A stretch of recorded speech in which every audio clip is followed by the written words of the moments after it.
राष्ट्रपति प्रणब मुखर्जी के राष्ट्रपति रहने के दौरान क्या बड़े फैसले और कैसा उनका कार्यकाल रहा, एक नजर।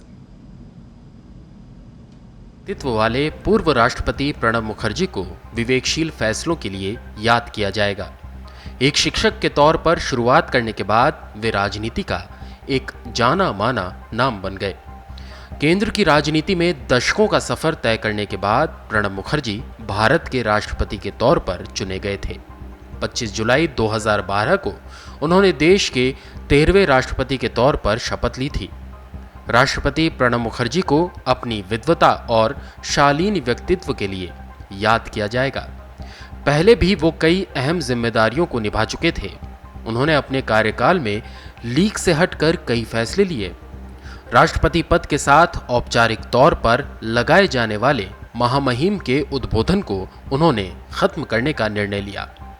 औपनिवेशिक काल के हिज एक्सीलेंसी या महामहिम जैसे आदर सूचक शब्दों को प्रोटोकॉल से हटा दिया गया है। राष्ट्रपति के रूप में प्रणबदा का कार्यकाल गैर विवादास्पद और सरकार से बिना किसी टकराव वाला माना जा सकता है।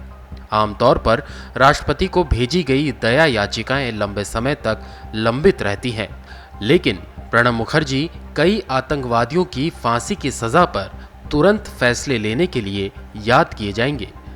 मुंबई हमले के दोषी अजमल कसाब और संसद हमले के दोषी अफजल गुरु की फांसी की सजा पर मुहर लगाने में प्रणब मुखर्जी ने बिल्कुल देर नहीं लगाई। उन्होंने याकूब मेनन की मौत की सजा पर भी मुहर लगाई।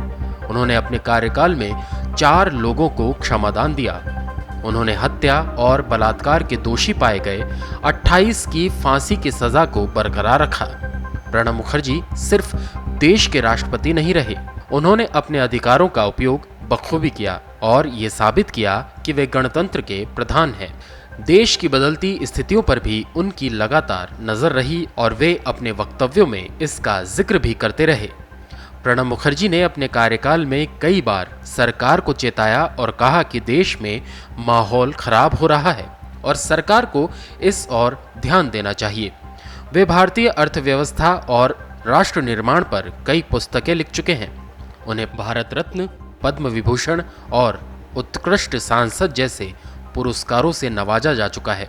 उनके कार्यकाल को एक प्रखर राजनेता के राजनय के उदाहरण के रूप में याद किया जाएगा। ब्यूरो रिपोर्ट, पत्रिका।